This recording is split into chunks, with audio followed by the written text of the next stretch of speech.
Hey, everybody. Kevin here with Pursuing Pixels, and welcome back to another edition of Save It for the Cast. And as always, before we get into the chit-chat with Randall, John, and I wanted to just kind of give some updates and talk about some of the video games I've been playing per usual, and actually some of the games that I've been streaming. I know I kind of waffle all the time on the podcast, a lot of times in the outro in particular, where I'm like, I think we're not going to be doing so much streaming anymore, and I think we're jumping back on the streaming, and I kind of have been waffling back and forth on that, and decided that in 2022, and I think I might have mentioned this on the podcast already, that we're going to start trying to ramp up the live streaming a little more again, just to kind of like, when we're checking out games for the first time, or maybe when I'm making like a deeper run into a game, like I know our YouTube videos or on the podcast here, we kind of chit chat and kind of talk about the basic mechanics and whatnot, but sometimes I want to like dig in deeper to a game and try to beat it. And it's like, well, if I'm going to be doing that, I might as well stream it if I'm in the mood. So lately I've been doing some votes actually in the Discord, and we actually have been adding some stuff for our coffee supporters, or Ko-Fi, however you say it. It's KO-FI, and we have a monthly support, and we added,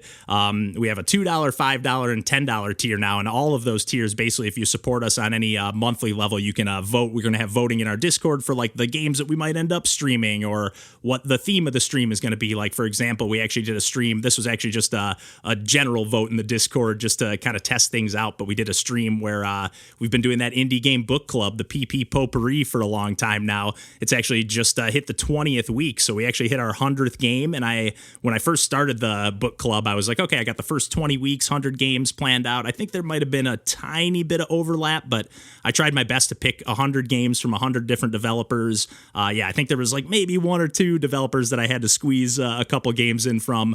But yeah, so from there, I was like, I'm kind of looking for some new games to add to the book club. So the book club stream is what ended up winning the voting against, like, I was thinking about doing like a platformer stream or maybe a retro stream, but the book club is what ended up winning out, and we ended up checking out some really cool games. Like checked out a couple games that Iden Ruse worked on, who actually worked on that Aztec Ride Quetzalcoatl game that I talked about on the podcast a long time ago.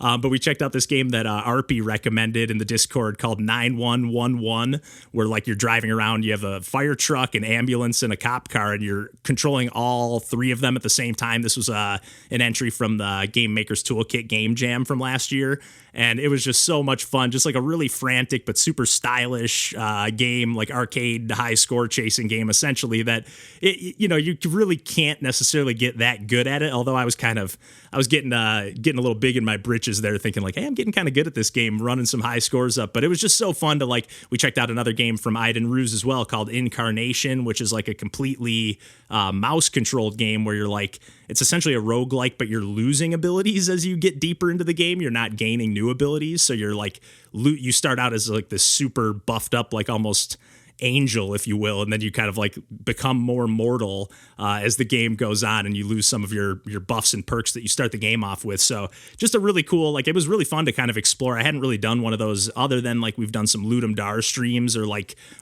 Game Maker's Toolkit streams, I think, where we just like check out game jam stuff. But yeah, we checked out, it was pretty cool to check out some games on the fly, and check out some other games that folks were throwing out in the chat and in the Discord and whatnot.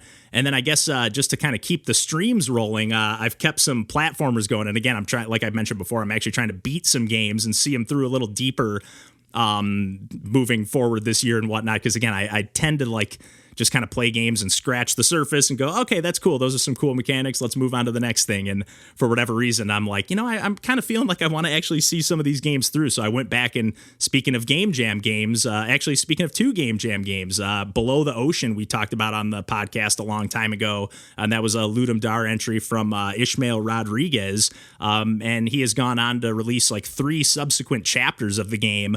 The first chapter being essentially the Game Jam game. I think there's like a few small tweaks and some polish and stuff that was added to that. But then on top of that, they went through and added 3 more chapters with a bunch of new puzzle platforming mechanics. It's like a really tight, like essentially a 1-bit platformer or 1-bit pixel art style with like a really nice splash of blue color in there. So I guess it's technically not 1-bit 100%, but man, it's just, I think John and I both just raved about this game, even in the Game Jam version. And it's just more of the same. It's it only took me about an hour and a half to play through the whole thing. There's definitely some more gems and collectibles to go back for. So I kind of left those there for like okay, when I decide to go back to this game, this will be an incentive to go back and play it a second time and go back to 100% it. So it's, I don't know, I love my kind of short and sweet little platformers and just short and sweet games in general that are just kind of straight to the point. And to get kind of right at another one, I just recently, just last night actually, or 2 nights ago, did a stream of ElecHead. And again, I think I talked about the demo for this one on the podcast a long time ago. If I didn't, I definitely should have, because it's another precision puzzle platformer that's nice and short and sweet. I think it took me about an hour and a half as well. I technically haven't beaten it yet. I have a little bit. There's like another...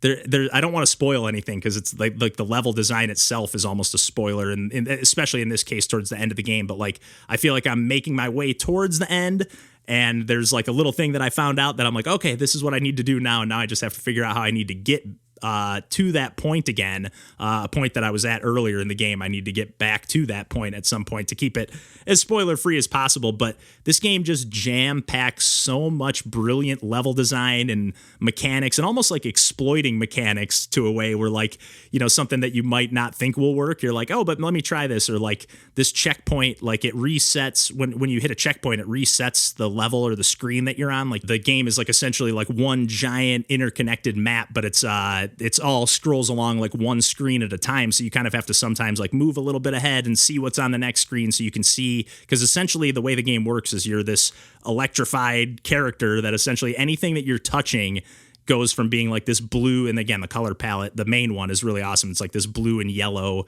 or orangish color palette. But essentially anything you're touching gets like electrified, and then as in a lot of cases, you know, it'll power up like an elevator, or it'll power up, you know, some other device, or it'll start shooting these like fireball cannons at you. So you have to like figure out how to get through that section without triggering that fireball cannon. And then just the way that they like manipulate your expectations of like, I don't think this is going to work. And then you try that and you're like, oh my God, that actually works. Or sometimes you almost accidentally figure out a solution just because you're like, man, what the heck can I even do here? And you can, the other main mechanic, other than just kind of touching things to electrify them, is you can like throw your head off of your body, and then it can like separate from you, and you have up to 10 seconds then to like reclaim your head before you die and get sent back to the last checkpoint or whatever. But if you're able to, like, your head is actually what's electrifying things, so you can throw it to a platform, have it land on there and trigger something, and then you know have 10 seconds to make it back over to your head, you know, maybe weave through a little maze or make it through a little like smaller tunnel that only your body can make it through. But yeah, it's really kind of a great mix. I would say it definitely leans heavier into the puzzle department, but towards the latter half of the game, it definitely, like, they're asking you to do a little precision platforming, and also to really be clever with that precision platforming. So again, like, not just the puzzle solving of like seeing what you need to do, but like really kind of experimenting a little of like, I wonder if this is going to work, or I wonder if trying this would, you know, do something other than what I might expect it to do.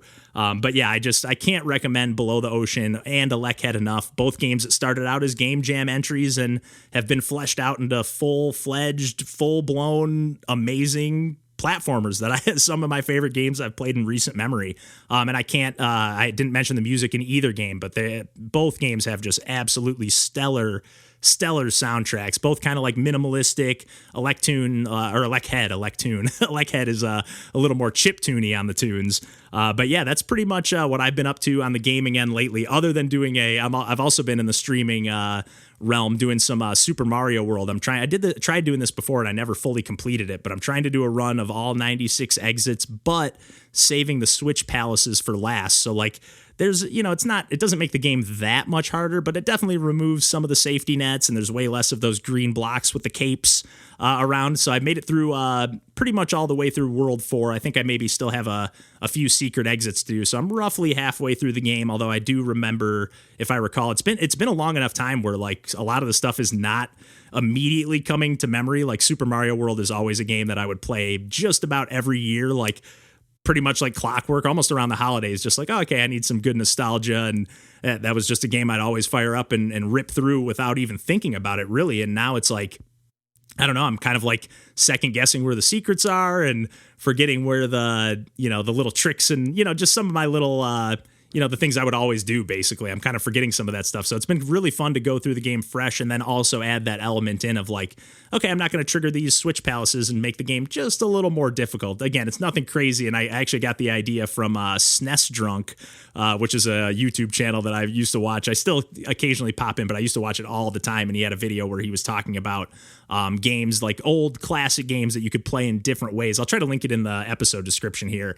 But yeah, he would talk about like a way to re-experience a classic that you're super familiar with and, get something new out of it maybe. So I was like, oh, that Switch Palace thing sounds pretty fun. And I've played Super Mario World to death, even though I never get sick of it. So, but yeah, this has been a fun way to experience it again. But I think I've rambled on enough about the games in the intro here. This is a little longer than usual. But again, Randall and John here are going to be, and myself a little bit, but they're going to be taking it away mostly with some basketball talk as we reminisce about our old school Detroit Pistons days, maybe some old Chicago Bulls days, and again, talk about one of the biggest blowouts in NBA history. So yeah, thanks for tuning in, and until next week, we'll catch you then, everybody.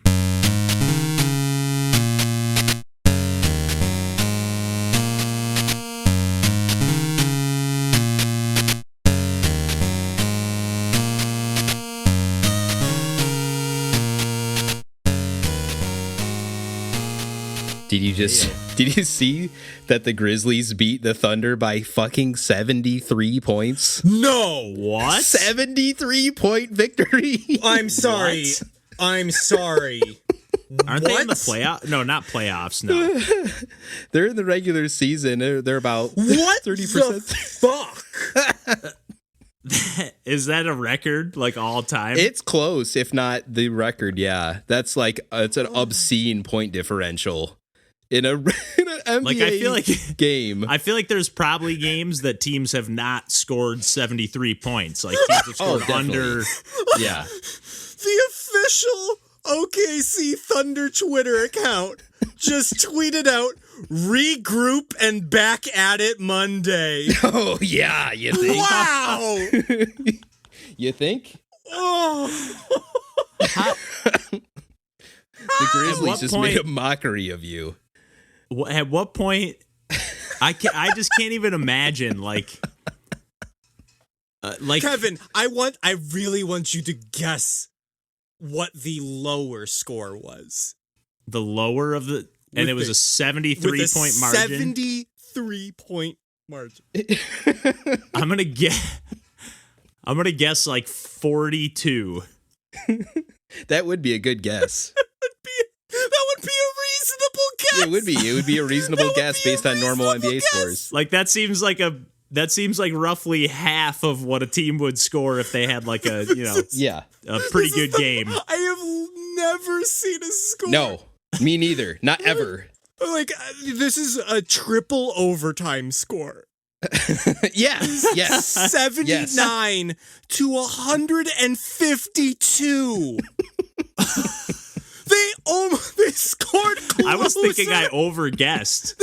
They scored closer to 200 points in a regulation game than 100 points.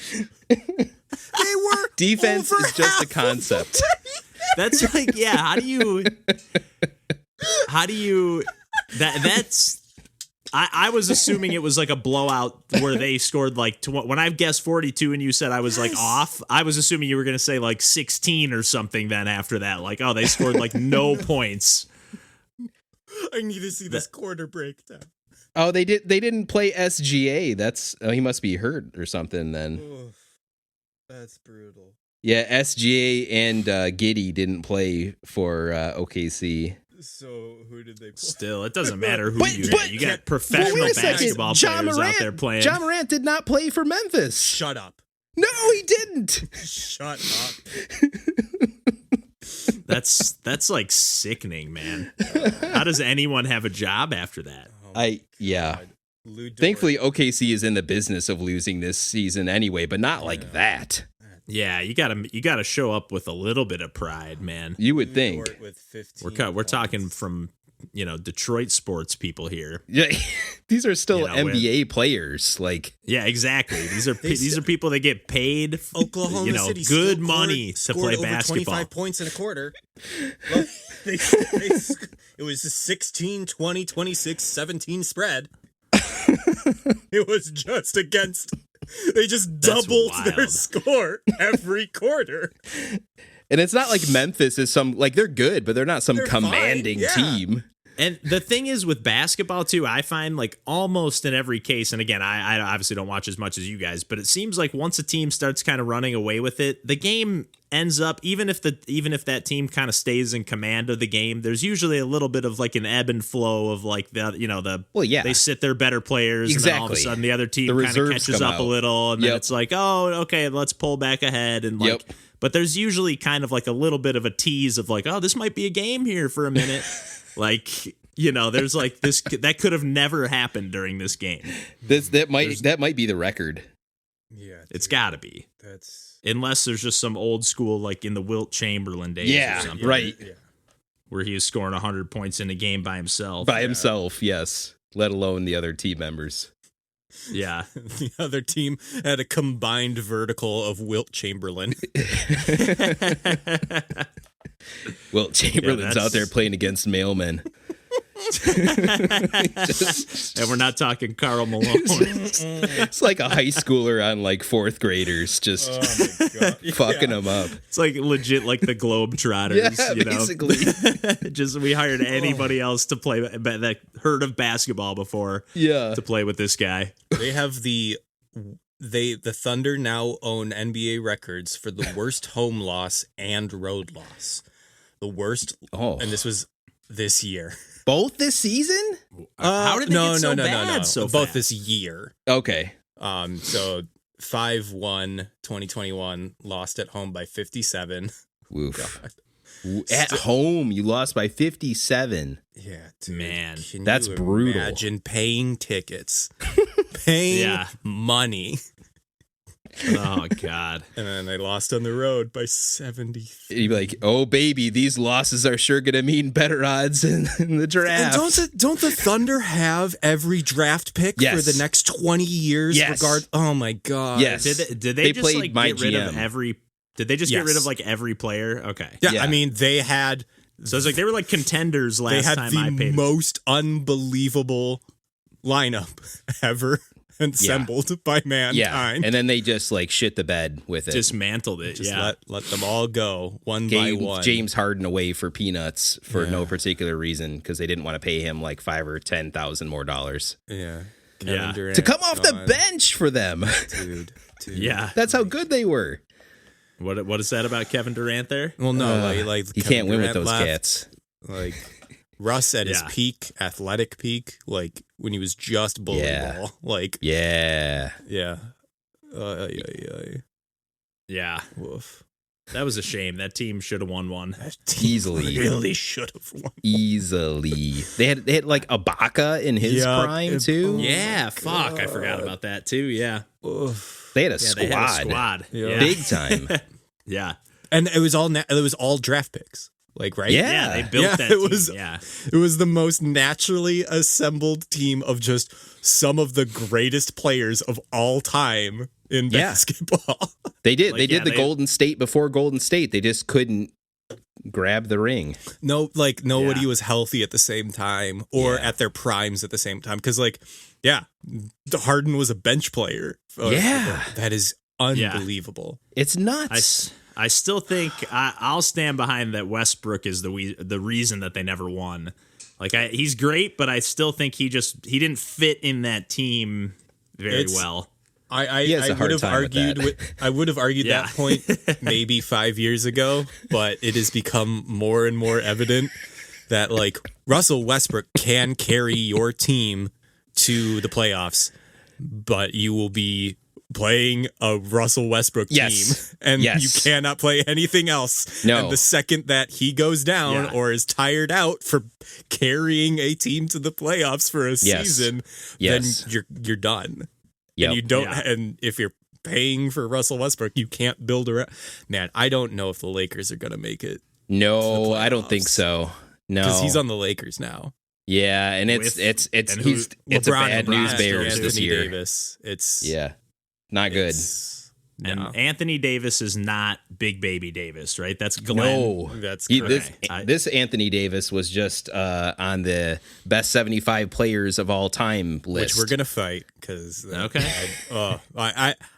I have argued with my friends over. I do not believe that Anthony Davis should be on the top 75. Dwight Howard should be on the top 75. totally give you that. Easily give you that. I can't believe. 75 all time. Yeah, Yes. and but also they did I don't because know if either of those guys. I don't even know Anthony Davis really, but I don't know if Dwight should be in there. Dwight's prime was pretty ferocious. and he's I guess still I'm- relevant. Yeah, Yeah, I guess I'm like doing the thing where you hold it against him, like, oh, but he never won one. right. Which he but did. He did win one as a role player, but yeah, What team did he win one with? Lakers. Oh, I 2 guess I'm years just ago? Yeah, out of the loop. Yeah, bubble Lakers. I'm glad he got it. Yeah, Yeah, me No, too. me too. I've always liked him a lot. He always seemed like I always just felt like, oh, he's like the type of guy who's like he's not actually competitive enough to like care. Like he's a competitive guy, but he just seemed like he's just like, hey, I'm playing pro basketball, man. This is sweet. Like happy to just be that. Like if they don't win the championship, he's not like Yeah. crying and heartbroken where like somebody like LeBron is, you know. They just like have that little bit of it just matters a little more to them. I don't know. Dwight is basically like the last of the like top tier old school centers, basically. Yeah. Like I'm just gonna hit hook shots and dunk on you all day. And play a solid ass defense. Yeah. And then we have Giannis just like doing that and also hitting jumpers. and like That dude's a unicorn. He's unbelievable. I'm so glad he won last year. Like that was Me too.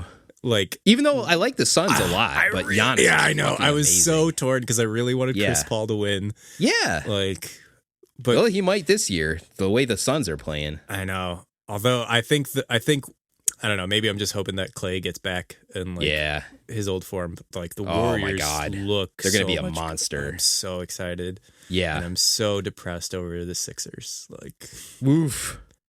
part of me is like, what if, like, Doc and Embiid had said nothing I know. at the playoffs? Yep. Like, could Ben just get? This could have been their like, year.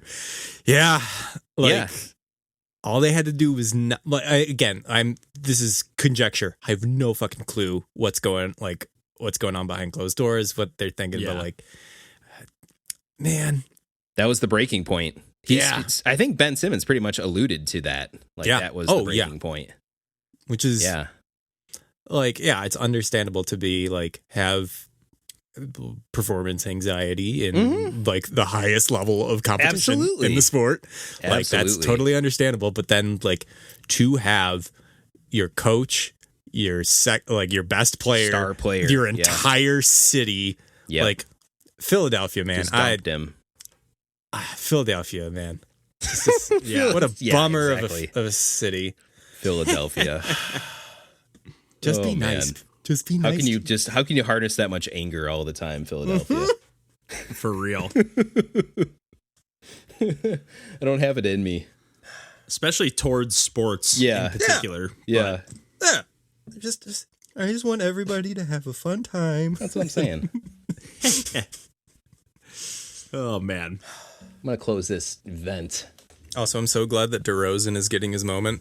Oh my God. What, like I was with everybody else. I'm like, did they overpay this guy though? And like, oh no, I guess they didn't. Yeah. Like, this Bulls team is awesome. Like, I would have. They're awesome. I never would have thought, like, after going to the Spurs. I mean, it was kind of In similar no man's with, like, land. with Butler. Like, he bounced around a bit. And Yeah. like, when he went to the Heat, I'm like, is Jimmy Butler really going to, like, bring this team to the playoffs? And I was like, Turns oh, yeah, out, he yes. absolutely is. Absolutely, He's yes. good, man. He's good, like, yeah. he He's never awesome. stopped being good. He's Yeah. very good. He's also was kind of that, like, similar in the Westbrook that you're playing on a Jimmy Butler team. 100%. Like when he Yes. went to prime Karl Anthony Towns, prime Joel Embiid, like just couldn't work with those teams. And like That Sixers team could have won a championship. that too. Sixers team could have Really, really could have. God damn it. Did they have Iguodala at that time as well? Or? Who did they had some other dudes though. They had. Did they have Tobias Harris at that time? Yeah. They had Simmons. I think they did. Did they have Markel Fultz at that point? Yeah, Or which they number traded one him at overall. Yeah. Because he had. How's he doing? How is that boy? Has he learned how to shoot yet? Kinda. I mean, Orlando is nothing special still. Yeah. Land of high draft picks that flounder around, What a bummer. Yep. unfortunately. Dwight being one of them, unfortunately. Oh, man. A little bit. Not, Shaq not was the only one that floundering, per escaped se. properly. Yep. Yeah. Yeah. Give I love the Magic were like my favorite team back in that era with like Dwight Howard. Who else did they even have on that team? Was Ben Gordon on that team? That doesn't ring a bell. No, maybe he was on the immediately. Bulls. Did at Shaq that and They point. had Dwight Darren overlap? Williams. Yeah, Darren that Williams. yeah, might be right. Or Derek Williams. Ooh, is it? Darren Williams spent 'Cause there time was in the Darren- Nets too. I know that. I'm trying to think, was Darren Williams the guy that was on the Jazz as well? And then I don't know. They had their. I really liked their point guard. Maybe he was their shooting guard, and then they had. Whenever I think point guard in Orlando, I think like Penny Hardaway, like way back in the day. Yeah. My cousin Jeff would always have the new Penny Hardaway shoes. He was dope. He was like diehard. Yeah, Penny Hardaway was sweet for a little while. yeah, he was good. Oh, Mo Bamba. Mo Bamba is sweet too. Mo Bamba and Mo Wagner. I've actually never seen Mo Wagner before. Because I've never watched the Magic. Yeah, no, nobody's tuning into the Magic, unfortunately. So- And like Suggs just got a major injury too, so he's out for a while. Cool. So it's Cole Yeah. Anthony, Franz Wagner, Markel Fultz, Mo Bamba, Mo Wagner. Jonathan Isaac. Yep. Yep. And I can't remember any of the other players that are on. Jameer Nelson. Ooh, that's definitely a Magic player from that period. He was from that era. Oh yeah. And I'm trying to. They had that other like European guy. He was like, I think he was a shooting guard. I would guess maybe a power forward. I don't remember his name. Who would have been there at that point? He was pretty decent. And then I think they had that white kid from Duke as well, who had a decent three. Was JJ on that team? Ooh, at that Gilbert time? Arenas, Trevor Ariza. Yeah, maybe I'm mixing him up. Ariza, yeah. Yeah. Arenas is who I was thinking. Gilbert of. Gilbert Arenas. Yeah, that's who I was thinking of. He was dope in his day too. Wow. Yeah. Keith Bogans. Wow. I have not thought of that name in Keith Bogans. a decade. Wow, I don't even know if I know who that is. I feel like I've that's heard the saying name, something. but yeah, that's it. Patrick Ewing. On the Magic? Apparently, they drafted He played him. for the Magic? 2001 to 2002. Whoa. Late Patrick- era. Patrick. Oh. Yeah, that's some He must Twilight. have been washed at that point. Oh yeah. Yeah. Channing Frye. That's like Brett Favre, Yeah. Let me play Drew for the Gooden, Jets. Aaron Yeah. Gordon. Yeah. Marcin Gortat. Oh, the Polish hammer. Penny Hardaway. Mo Harkless. Mo Harkless. How could you be Oh, Mo man. Harkless? Poor Orlando. Orlando can't catch a break. No, this is a set. Oh, okay. Serge Ibaka played in like 16, 17. In Orlando? Apparently. What? I'm just looking. don't really Sean remember that Kemp either. in 2002 to 2003. Sean Kemp? Played for Steve Orlando? Kerr. They got all the guys when they were washed at the end of their See, careers. these are all, apparently. They're literally one like, I'll year. take my These are- kids to Disney World. I'll go play in Orlando. Everybody's I'll take got my like a kids to year to Disney. play. Yeah, in Orlando. Ty Lue, Ty Lue. Rashard Lewis. I can't believe that Patrick Ewing played in the 2000s. I know. That kind of blows my mind. Yeah, a that little doesn't- bit. that And, doesn't and feel right. Sean Kemp. Yeah, I know. Those are 90s guys, like, period. Yeah, dude. Like I had their trading cards. If I had their trading card, it feels like they shouldn't have played that late. Oladipo. Yeah, I forgot about that. 13 to 16. Did he start on the Magic and then went to the Pacers? maybe I think that might have been. Yeah. I know. I just Outlaw associate him with is the a Pacers. good name. Zaza Pachulia. Zaza Pachulia is a great name. Yeah. Yeah. Oh, yeah. Ooh, Rodney Purvis. That's a great name. Poor guy. JJ Redick. Good Lord. Okay, he did play there. There you go. JJ. Kevin knew. Yeah. That's great. That's too funny. Ish Smith on one of his tours. Ish Smith has been everywhere. Yes, he's a good player, so it's he's understandable. tied for the record of most teams played for. Wow. I mean, he's a great bench dude. There's nothing wrong with him. Is he still in the league right now? Yep, I think he's so. playing on the Charlotte Hornets. At that point, you gotta. That's cool. At that point, you gotta lobby for a trade, right? Yeah, you just gotta keep just going. I want the record. Like I'm already tied for it. I want it to stand for me. I feel like you gotta ask for a trade. Yeah. So he's been traded 13 times, but to 12 teams. Wow. He was on the Sixers twice, Yeah. with a stint in New Orleans between that. It gave you some bench offense. Yeah. I'll do that. I wonder if it feels good or bad, or I'm sure it's just different in every scenario. But like to go back to a team that you already played for. Yeah. I'm sure in a lot of cases it's like totally new management, new coach, new what where it's Right. like doesn't really even. But matter. you know where all like, the to be like, restaurants are. Yeah. yeah, You know how to get around the arena. yeah, So that's not so bad. yeah.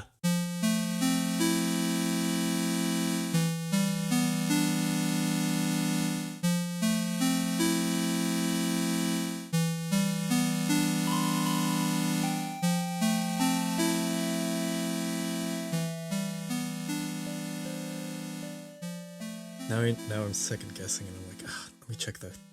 I know this was For the year, tough. I know, me too. Tough. I was like shocked that some of these were this year still. I was like, I man, I feel like I know. played that forever ago. Yep. Dude, yeah, like this is. I feel like this is the most games we played in a year, which I mean to say, this is the most games you've played in a year, Kevin. Not necessarily. Because on the podcast feels like we cover the same roughly amount of stuff, Yeah, but those save it for the casts. Oh, that's true. That's true. Yeah, Squeeze that's a few true. extras in there. Yeah. Sneak a few bonus games. Every episode. Yeah. Oh, yeah. Speaking of, the last one I squeezed in, that's Super Mombo Quest game, which I squeezed in the last episode. It's like a 16-bit platformer. Nothing too fancy about it other than the fact that it just plays awesome. Sure. Holy shit, it is awesome. Like, Hey. it is so good. All right. Like one of the best kind of retro inspired platformers I've played in quite some time. Is it PC only at the moment?